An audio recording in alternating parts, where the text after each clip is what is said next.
Bonjour et bienvenue sur ce tuto couture spécial Pâques. Aujourd'hui, nous allons réaliser ce petit serre-tête oreille de lapin à partir d'un serre-tête que vous pouvez déjà avoir à la maison. Et je vais vous enseigner à faire donc les petites oreilles et les fleurs ici faites en feutrine. Idéal pour passer des chutes de tissu et je suis sûre que ça fera grand succès auprès des petites filles. Vous pouvez très bien faire une version garçon aussi, à vous de voir ce que vous allez mettre devant pour accessoriser les oreilles. Et bien entendu, comme je commence à vous connaître et que j'essaye d'anticiper les choses, j'ai fait la version adulte aussi, comme vous pouvez voir ici sur ma tête. Donc vous pouvez dessiner vos oreilles vous-même ou alors télécharger le patron gratuit avec les deux tailles d'oreilles sur le groupe Facebook La Couture Créative avec Iris ou bien sur mon site unbrindiris.com. Tous les liens directs se trouvent dans la description en dessous de la vidéo. Alors vous allez voir que c'est très rapide à faire. Sur le patron, vous avez aussi la liste du matériel nécessaire. Et ce qui est génial, c'est que les oreilles non seulement tiennent toutes droites comme ça sur la tête, mais en plus on peut les modeler. Vous voyez, les plier comme ceci, les tordre. On en fait ce qu'on veut. Ici, j'en ai plié une. Je peux très bien plier l'autre, etc. On fait ce qu'on veut avec ces petites oreilles. Allez, on se retrouve tout de suite avec la coupe du tissu. Alors, pour faire votre serre-tête à oreille de lapin, il faut tout d'abord dessiner l'oreille du lapin. Donc là, vous allez pouvoir faire la taille que vous voulez, plus ou moins étroit, large, etc. À vous de voir. Je mettrai à disposition, bien entendu, le mien ici. On a besoin de cette pièce 4 fois, 2 fois par oreille. Donc, on peut positionner son tissu comme ceci, le plier en deux, pour avoir à chaque fois déjà une oreille entière, dos et devant. Si son tissu a un sens, comme moi, là, mes petits cœurs, il faut bien qu'il soit debout, on fait attention à son motif, on épingle et on coupe.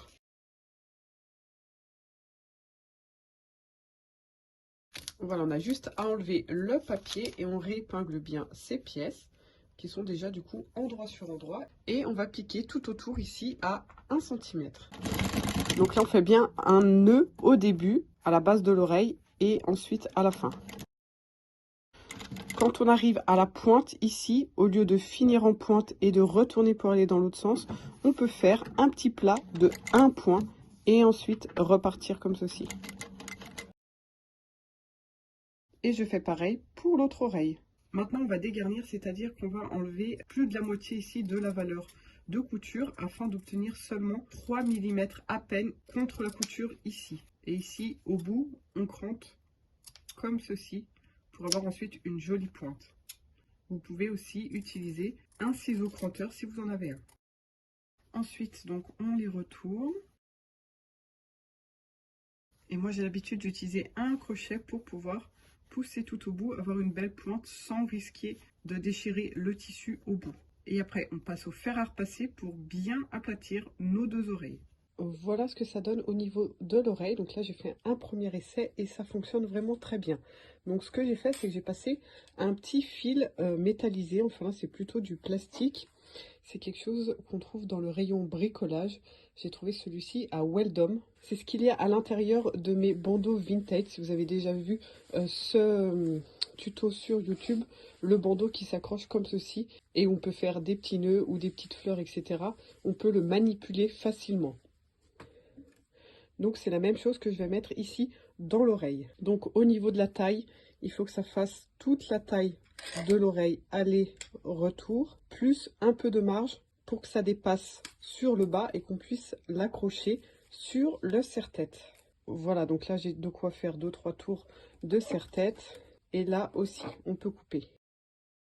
Je le plie en deux et là, tout en haut ici, je vais le retourner une fois pour que du coup ça fasse bien une pointe ici. Ça fait une petite boucle et ça va aller tout au fond ici dans la pointe. Et je l'enfile. Ici en haut, alors on peut faire un petit point, pourquoi pas, avec un fil et une aiguille, mais bon, ça sera visible. Moi, ce que j'ai fait là pour l'autre, et ça a bien fonctionné, j'ai juste fixé comme ça avec une épingle pour éviter qu'il ne redescende. Et j'ai quand même fixé de part et d'autre ici avec un petit point à la machine pour éviter que le fil de fer ne se promène comme ça vers l'intérieur de l'oreille. Donc bien à plat, je fais une piqûre de 4 points ici avec un nœud, des allers-retours et de ce côté aussi. Voilà ce qu'on obtient. Alors attention tout de même de ne pas piquer sur le fil, mais de laisser qu'un tout petit espace ici. On pourrait aussi faire, pourquoi pas, toute la surpiqûre ici, histoire de créer comme un petit canal pour que le fil reste bien sur les latérales. Mais il faut être vraiment très régulier et mettre, pourquoi pas, plutôt le pied de biche à fermeture à glissière pour pas que ça gêne. Moi, je préfère le laisser tel quel comme ça. Ensuite, on peut ou pas replier ses oreilles comme ceci vers le milieu pour faire vraiment la vraie petite oreille. Alors, n'oubliez pas quand même de couper tous les fils qui dépassent ici. Et là, on va placer donc son autre oreille sur le serre-tête. Donc, je vais faire exactement pareil que j'ai fait pour l'autre. Je me mets comme ça avec l'oreille un peu dessous et non pas juste comme ça debout. Comme ça, le tissu va ensuite recouvrir, en tout cas derrière, le fil que l'on va enrouler autour. Vous voyez, j'enroule le fil. Et là, du coup, l'oreille recouvre. Comme ça, au moins, quand on regarde ces petites oreilles de dos, on voit pas le fil vert ici. Même chose de l'autre côté. Voilà, si on a un fil vraiment trop grand, on le coupe. Voilà, on a bien nos deux petites oreilles. Et maintenant, on va s'occuper de cacher cette partie-là. Donc là, je vais prendre de la feutrine, blanche dans mon cas. À vous de voir selon la couleur de votre serre-tête. Et on pense bien quand même à se mettre au milieu, au niveau des oreilles ici, du serre-tête. Voilà, alors pour la feutrine, il faut que ça fasse au moins la taille d'une oreille à l'autre oreille pour recouvrir d'ici à ici. Et au niveau largeur, il faut bien que ça enveloppe tout le serre-tête du dessus, que ça passe en bas et que ça rejoigne au-dessus ici. Donc en gros, un petit tube, quoi. Voilà, là c'est peut-être un peu large, je réduis un petit peu. Après, tout va dépendre de la largeur de votre serre-tête ici aussi.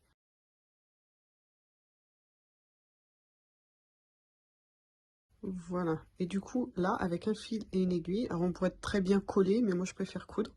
Je vais coudre sur le haut ici, de part et d'autre des oreilles. Donc à l'extérieur ici, à l'intérieur, et encore ici, à l'extérieur. Alors ici, là où il y a l'oreille, on peut passer tout droit, ou même coudre, pourquoi pas, un petit peu sa feutrine sur l'oreille, ici, sur le devant, comme ça, au moins, elle est bien fixée aussi. Et là, pareil, je rejoins mes deux bouts de feutrine et je couds. Alors là, je fais un petit point de surjet, comme ça les fixe bien ensemble.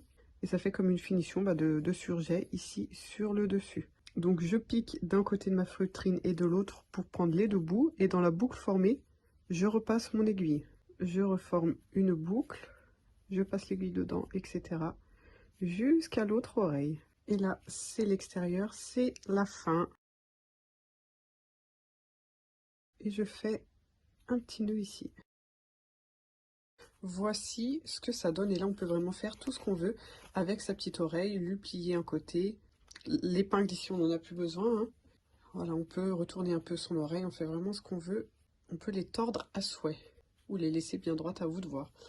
Donc là on a une jolie finition sur le dessus, et on va pouvoir décorer ici devant. Alors pour une petite fille c'est facile, là on va faire des petites fleurs, après pour un garçon, à vous de voir et d'être inventif. Voilà, alors le but là, c'est d'obtenir des petites fleurs comme ça, et je vais vous montrer comment les coudre, donc dans de la feutrine. Donc dans un premier temps, j'ai découpé un cercle d'environ 12 à 15 cm de diamètre pour avoir des fleurs à peu près de cette taille. Plus votre cercle sera grand, plus vous aurez des grosses roses. Alors vous voyez que c'est pas un cercle super régulier, hein, je l'ai fait un peu au pif, ça n'a pas vraiment d'importance. Ensuite, le but c'est de coudre une spirale ici à l'intérieur, avec à chaque fois environ 2 cm de largeur ici. C'est-à-dire que je ne vais pas faire tout fin comme ça, mais bien à peu près comme ça, vous voyez, environ 2 cm ici. Encore une fois, ça n'a pas besoin d'être très régulier. Si vous ne sentez pas de le faire comme ça, en freestyle comme moi, vous pouvez le tracer sur votre feutrine au préalable. Voilà, lorsque j'arrive au bout ici, le tout petit cercle qui se forme ici au milieu, on peut l'enlever et finir avec comme une pointe, comme ça. Donc ça c'est la rose, on a déjà la rose, hein, ça forme, parce qu'on va entourer notre fleur, l'enrouler après avoir créé les pétales. Donc pour les pétales, tout simplement, je fais des petits ponts comme ça avec mon ciseau. Encore une fois, si vous voulez les tracer, vous pouvez le faire. Au début, là où c'est le plus fin, c'est l'intérieur de la rose, donc je peux faire des pétales plus petits et plus serrés. Donc j'ai pas besoin de monter jusqu'en haut ici. Et je fais pas des grands espaces comme ça, d'accord? Ils sont plus petits et sur une distance courte. Voilà, comme ceci. Et on fait ça jusqu'à arriver au bout. Et au fur et à mesure, je peux me permettre d'agrandir un peu mes pétales, que ce soit en longueur, mais aussi en hauteur.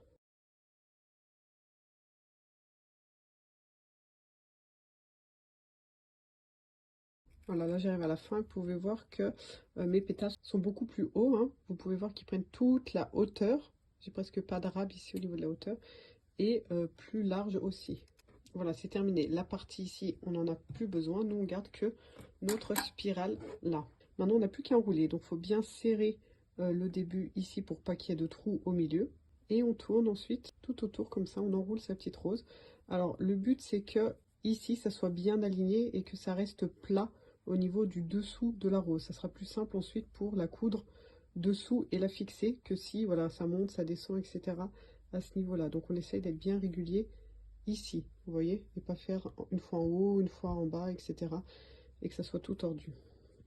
Deuxième chose importante, ici on essaie de faire en sorte à ce que le pétale du tour suivant tombe entre les deux pétales du tour précédent, comme ceci. Voilà, parce que si on se met pile derrière, du coup, on n'aura pas une rose, mais une fleur toute bizarre. Alors après, si ça tombe pas pile en face, on n'hésite pas à tirer un petit peu, hein.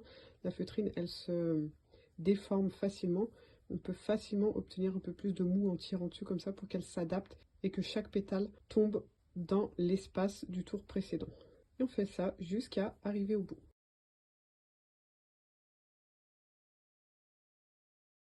Et voilà ce qu'on obtient au final ici. Après, on pourra se permettre de l'aplatir un peu, de l'ouvrir comme ça. En attendant, on va déjà la coudre. Donc là, si c'est plutôt bien aligné, on va pouvoir se permettre de coudre. Par exemple, rentrer ici, aller pile en face, revenir comme ça, coudre un peu en étoile. Et ça va fixer toutes les couches ensemble. S'il y a des décalages et qu'on a du tissu très en haut, très en bas, etc., le fait de passer comme ça dans les diamètres qui traversent le cercle, on va pas prendre toutes les couches, il va falloir coudre toutes les couches ensemble comme ça en spirale. Vous pouvez aussi coller, hein, mais moi j'aime pas trop coller, je préfère coudre. Donc voilà comment je procède. Je fais un petit nœud ici avec mon fil à double. Tant qu'à faire, on commence là, on s'est arrêté, hop. Et je traverse tout comme ceci.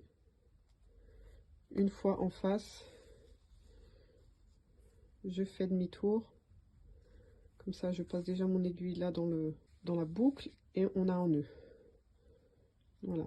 Et ensuite, je vais en face aussi, mais un peu décalé pour faire tout le tour. Et vraiment, là, en quelques secondes, on a cousu sa fleur. Voilà, maintenant je vais sortir ici au milieu pour pouvoir lui mettre ces petites perles.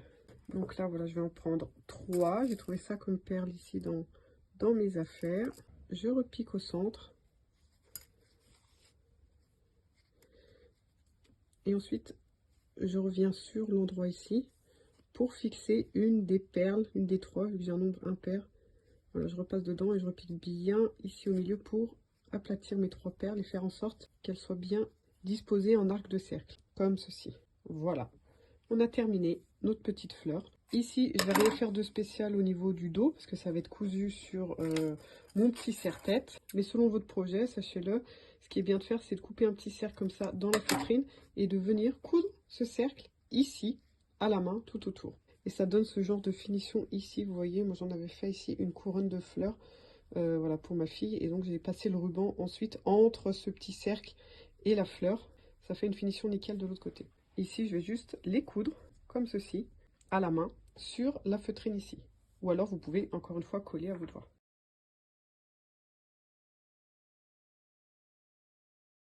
Et voici notre petit serre-tête, donc tout terminé. Et là, on va pouvoir faire ce qu'on veut avec les oreilles, les laisser bien droites, ou les plier, ou les tordre. On peut vraiment en faire ce qu'on veut, les écarter, les rapprocher, enfin bref, c'est vraiment génial. Et de l'autre côté, on obtient tout de même une jolie finition, vous voyez. Les oreilles sont bien prises dans la feutrine. On ne voit pas le fil vert ici apparaître, ni rien du tout.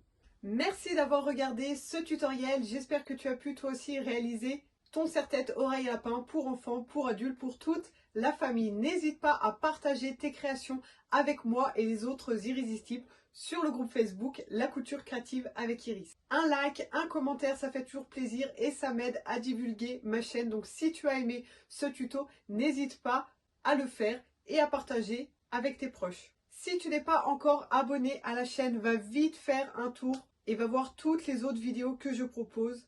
Il y en a une tonne et il y a beaucoup de tutos sur le thème de Pâques aussi. Donc si c'est une fête qui t'intéresse, va vite voir les tutos des années précédentes.